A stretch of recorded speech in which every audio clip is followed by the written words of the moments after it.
Assalamu alaikum wa rahmatullahi ta'ala wa barakatuhu. Bismillah, alhamdulillah, wassalatu wassalamu ala rasulullah.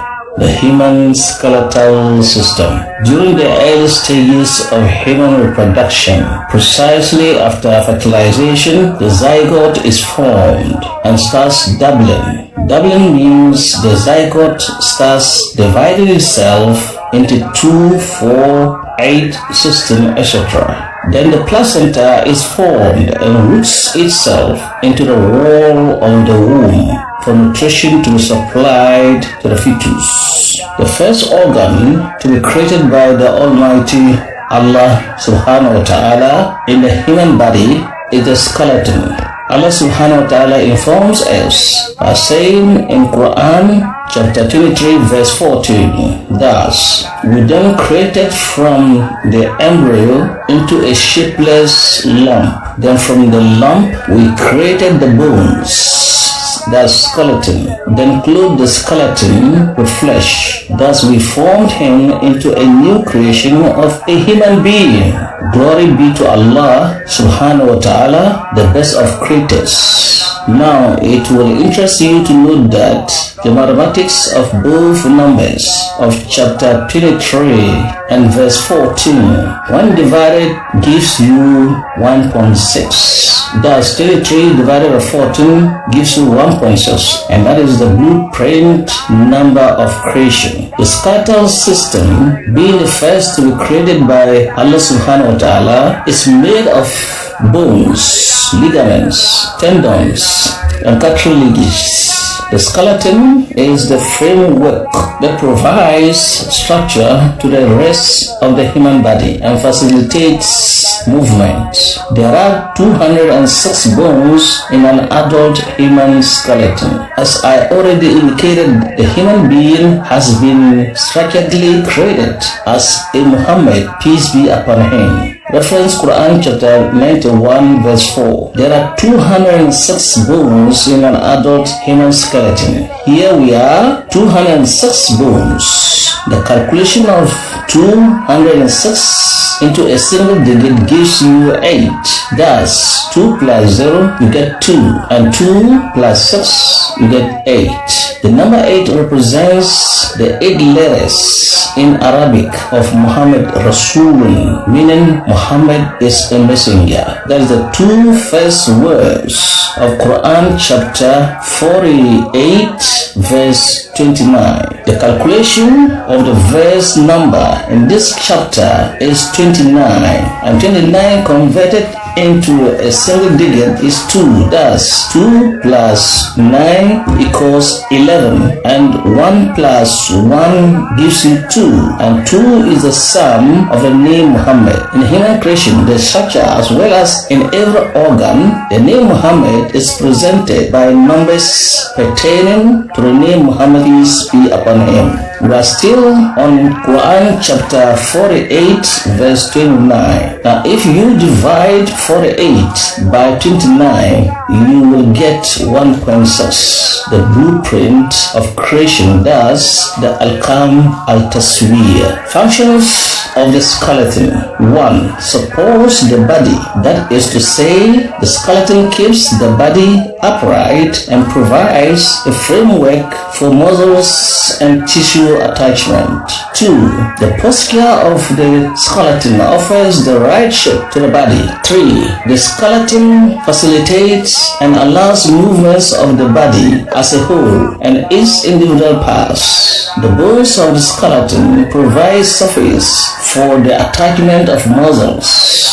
4. Protects the internal organs. That is to say, the bones of the skeleton protect the internal organs and reduces the risk of injury. The cranium protects the brain. The ribs offer protection to the heart and lungs. The vertebrae protect the spinal cord and the pelvis. And the pelvis offers protection to the sensitive productive organs. 5. Blood cell production. Certain bones in the skeleton contain bone marrow which produces red blood cells, white blood cells, and platelets. 6. Storage of minerals. The bones store minerals such as calcium, iron, potassium, and phosphorus and releases them into the blood when needed by the body. Many people, including scientists, are of the view that some incidents like the present global warming or a kind of collision in our solar system can bring life to a halt. In other words, all living things will completely fade off in due course. Simply put, every living thing will die one day. However, the belief in the resurrection of all human beings on the day of judgment is problematic to many people, even to some Muslims as well. So, Uzair's case was not exception.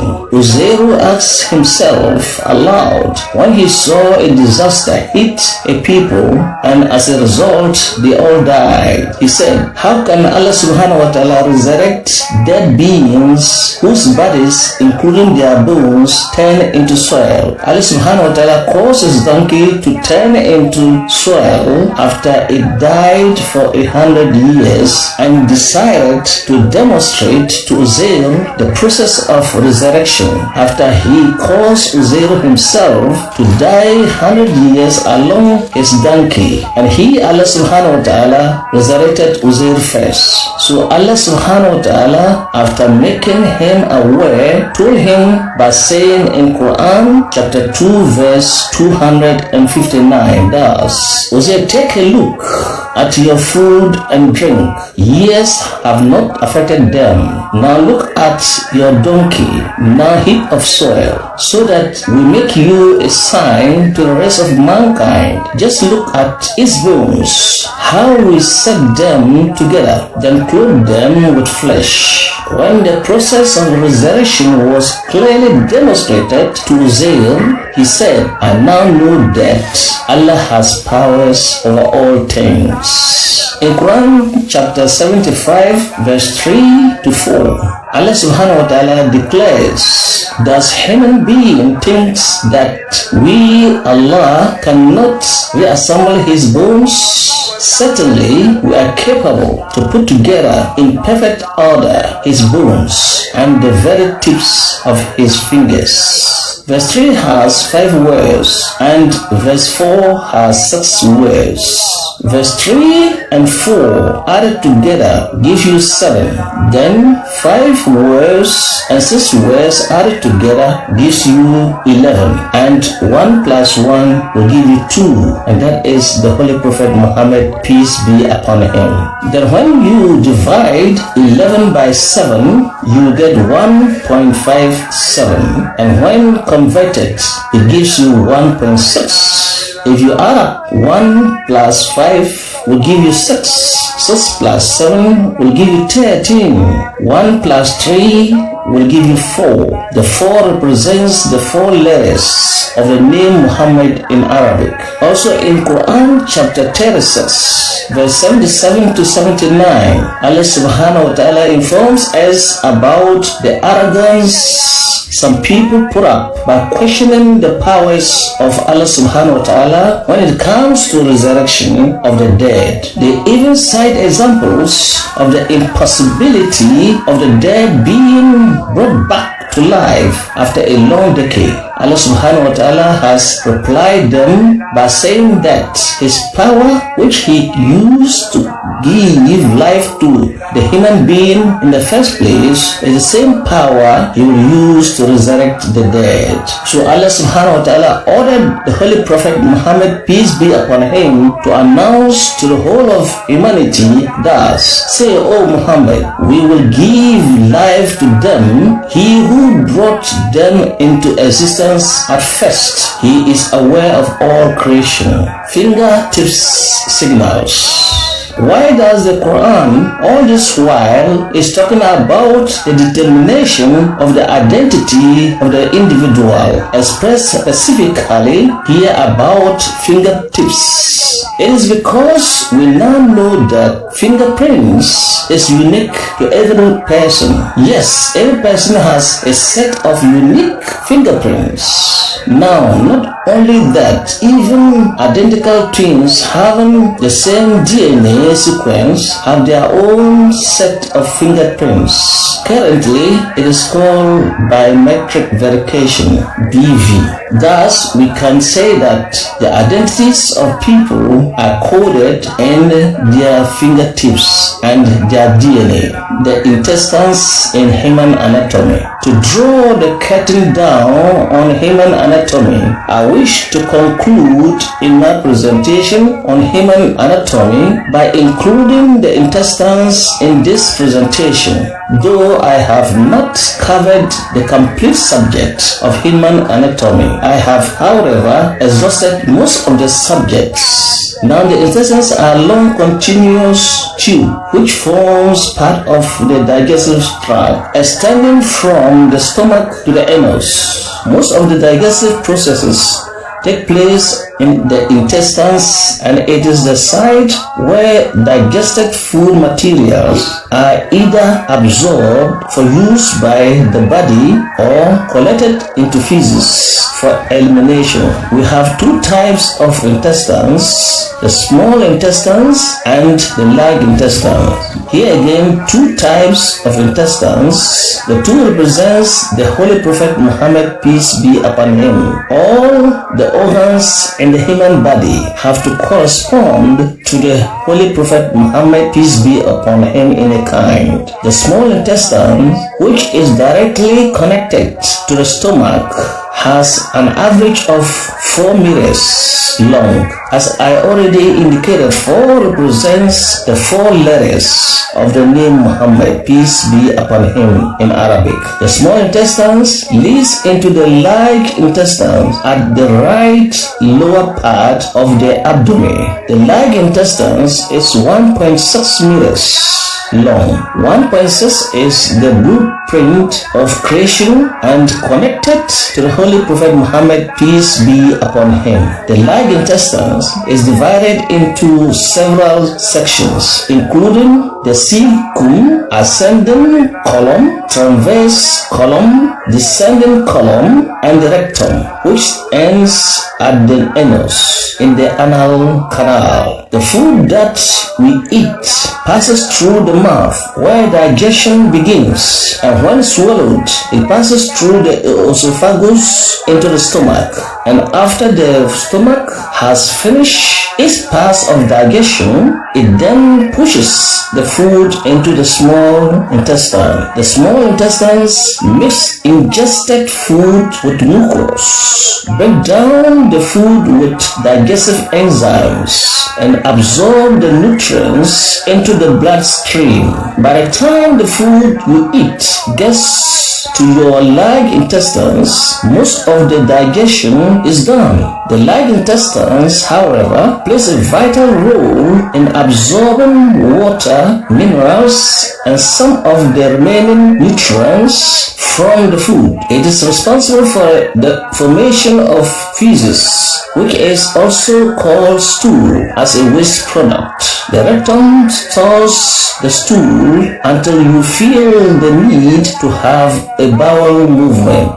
Muscles of the rectum then pushes the stool through the anus and out of the body as defecation. Healthy tips for the intestines: regular exercise, avoid constipation, adequate intake of organic and fabric diet. These are vegetables, fruits, and whole grains. Stay hydrated by drinking plenty of water every day. Avoid alcohol. In Quran chapter 16 verse 69, Allah subhanahu wa ta'ala instructed the female bee, which is responsible for the production of honey, thus, then suck all kinds of nectar from the flowers and pursue in the ways of your Lord for digestion to take place submissively.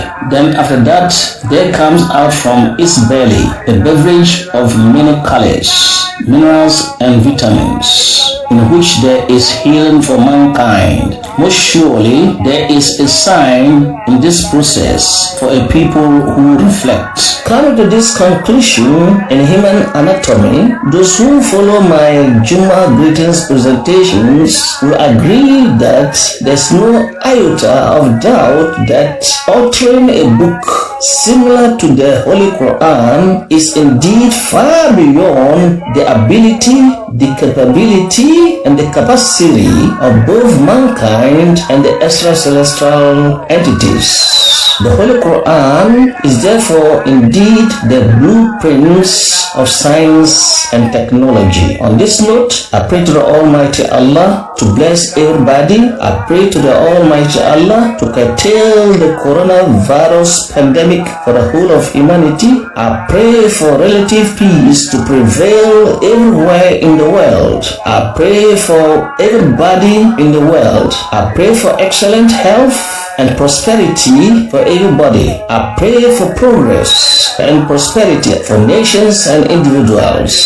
Assalamu alaikum wa rahmatullahi ta'ala wa barakatuh. Wow. Wow, this is innovative. It reminds me of something we did in Game Pass Strategic Management, where Peter Drucker says, innovate or die. That's right.